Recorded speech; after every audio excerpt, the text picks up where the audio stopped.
Hello दोस्तों, स्वागत है आपका अपने YouTube channel the exam mirror में। दोस्तों, इससे पहले इंट्रोडक्शन ऑफ सर्वेइंग के सारे लेक्चर कंप्लीट हो चुके हैं। यदि आप नहीं देखे हैं तो इस वीडियो के डिस्क्रिप्शन बॉक्स में मैं लिंक दे दूंगा, वहां से देख सकते हैं, या आप इंट्रोडक्शन ऑफ सर्वेइंग के प्लेलिस्ट से देख सकते हैं। दोस्तों, आज का जो टॉपिक है, आज सर्वेइंग का एक बहुत ही महत्वपूर्ण टॉपिक हम लोग पढ़ने चल रहे हैं, जो है चैन सर्वेइंग।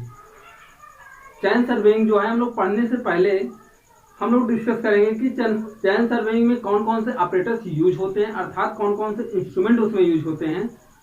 इंस्ट्रूमेंट कौन कौन से यूज होते हैं, इसे अगर हम लोग पढ़ लेते हैं तो इससे फायदा ये होगा कि जब हम लोग चैन सर्वेइंग करेंगे तो कौन सा ऑपरेटर्स और इस ऑपरेटर्स का क्या कार्य है, ये हमको पता चल जाता है, जिससे चैन सर्विंग हमारा बहुत ही आसान हो जाता है और हम लोग इसे इजीली तरीके से कर सकते हैं और इसे समझ भी सकते हैं कि कौन कौन सी फिनोमिना कहाँ पर हो रही है।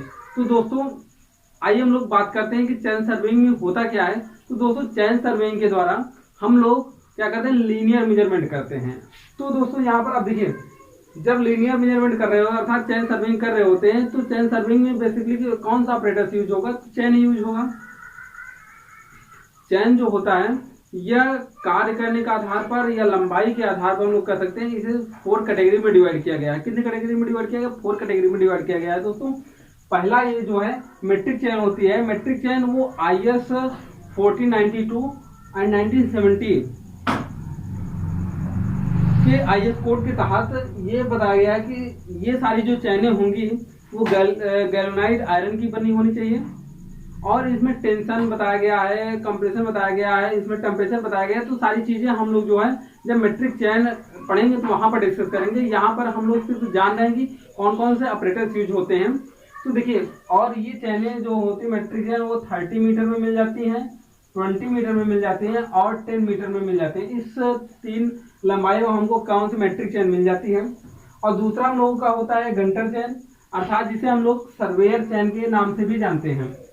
ये जो होती है गंटर चैन, हमारी 66 फीट लंबी होती है, 66 फुट लंबी होती है। और इंजीनियरिंग चैन जो होती है वो 100 फीट चैन भी कहा जाता है, अर्थात हम लोग 100 फीट, इसकी लंबाई 100 फीट की होती है।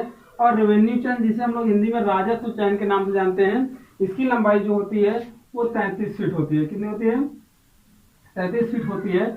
हम लोग ये कह सकते हैं कि रेवेन्यू चैन जो होती है, इसका यूज हम लोग भूमि के मापन में, जब जहां पर भूमि का मापन करना होता है तो वहां पर कौन सी चैन का यूज किया जाता है, रेवेन्यू चैन का यूज किया जाता है। तो दोस्तों, ये रहा चैन के बारे में। इसी प्रकार से हम देखेंगे एरो। एरो क्या होता है कि जब सर्वे कर रहे होते हैं तो जहां पर चैन फैलाई गई होती है तो वहां से चैन को पहले उठाने से पहले हम लोग 2 प्रकार के ऐसे एरो को वहां पर एरो को ऐसे लगा देते हैं। और एरो जो लगी होती है वो हैंडल में हुक बना होता है, वहीं पर एरो लगाया जाता है। अगर एरो आप नहीं देखें तो जैसा कि आप इमेज में दिखाया जा रहा है कि एरो जो होता है इसकी लंबाई 400 mm होती है।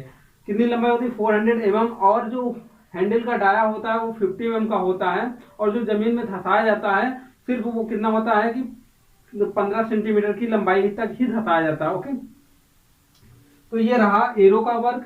और उसके बाद हम लोग रेंजिंग रॉड को देखते हैं। तो रेंजिंग रॉड इसमें बहुत ही इंपॉर्टेंट वर्क करता है, स्टेशन को इंडिकेट करता है कि स्टेशन ए है, बी है, सी है।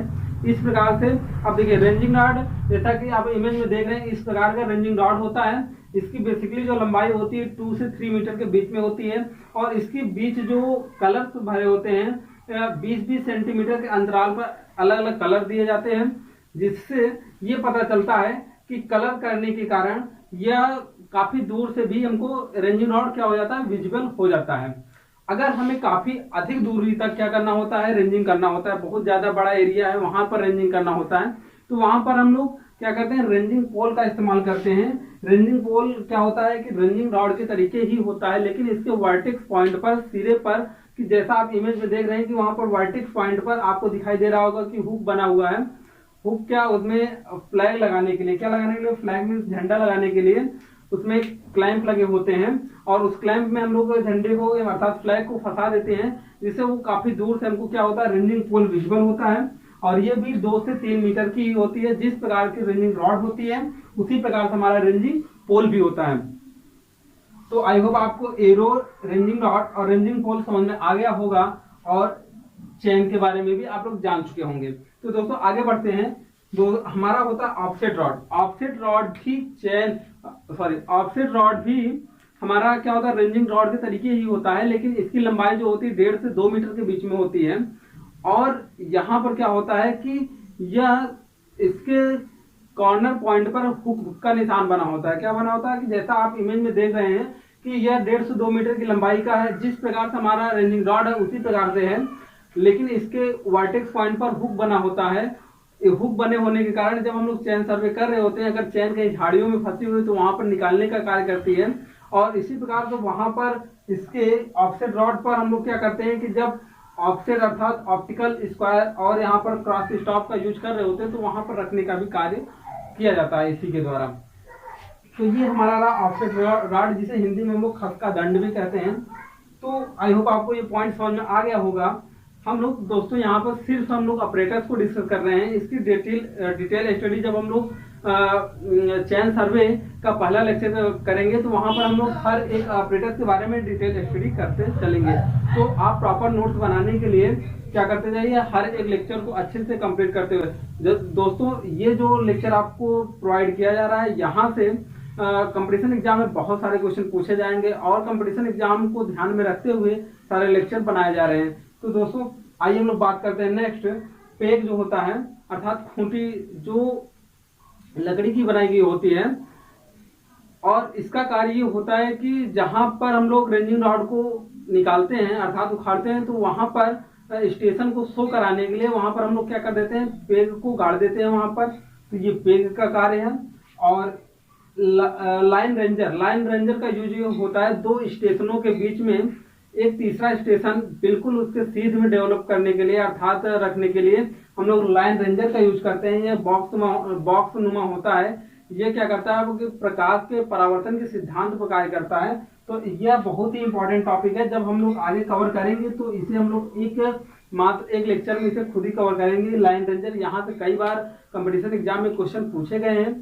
तो दोस्तों क्या करते हैं कि दो स्टेशनों के बीच में एक तीसरा स्टेशन डेवलप करने के लिए जो उन दोनों स्टेशनों के बिल्कुल सीध में हो, हम लोग किसका यूज करते हैं, लाइन रेंजर का यूज करते हैं। फ्लैग का कार्य आप जान ही गए हैं कि जब स्टेशन दूर हो तो वहां पर हम लोग किसका यूज करते हैं, फ्लैग का यूज करते हैं। तो दोस्तों अब हम लोग बात करते हैं इंस्ट्रूमेंट ऑफ ऑफसेट के बारे में। दोस्तों जब हम लोग चैनिंग कर रहे होते हैं तो चैनिंग के आइट साइड हमारे बहुत सारे ऐसे पॉइंट होते हैं जो हमको मैप में दिखाने होते हैं। तो उनको बिल्कुल चैन के 90 डिग्री पर डालने के लिए हम लोग किसका यूज करते हैं, ऑफसेट का यूज करते हैं। वो ऑफसेट दो प्रकार से डाले जा सकते हैं, ऑप्टिकल स्क्वायर के द्वारा और दूसरा क्रॉस स्टॉक के द्वारा। दोस्तों जो ऑप्टिकल स्क्वायर होता है वो हमारा प्रकाश के सिद्धांत अर्थात लाइट रिफ्लेक्शन पर वर्क करता है, और जो क्रॉस स्टॉक होता है वो क्या करता है, लाइन ऑफ साइट पर वर्क करता है। तो दोस्तों जो ऑप्टिकल स्क्वायर होता है इसको हम लोग 3 पार्ट में देखिए। जैसे अगर आप ऑप्टिकल स्क्वायर नहीं देखे हैं तो आपको इमेज में दिखाया जा रहा है, इस प्रकार का ऑप्टिकल स्क्वायर होते हैं। और इन सब के बारे में हम लोग तो बहुत ही डिटेल स्टडी करेंगे, क्योंकि कंपटीशन एग्जाम में यहाँ से बहुत सारे क्वेश्चन पूछे जाते हैं कि क्या होते हैं, कितने डिग्री पर एक दूसरे को रिफ्लेक्ट करते हैं, इनके बीच कितना कोण बनता है। तो इन सब के बारे में हम लोग जब डिटेल स्टडी करेंगे तो वहां पर जानेंगे। यहाँ पर हम लोग ऑपरेटर्स के बारे में दोस्तों जानकारी ले रहे हैं। तो दोस्तों ऑप्टिकल स्क्वायर में हम लोग पहला ऑपरेटर्स पढ़ रहे हैं इंडियन ऑप्टिकल स्क्वायर, दूसरा पढ़ रहे हैं सिलेंड्रिकल ऑप्टिकल स्क्वायर, तीसरा पढ़ेंगे प्रिज्मेटिक ऑप्टिकल स्क्वायर के बारे में।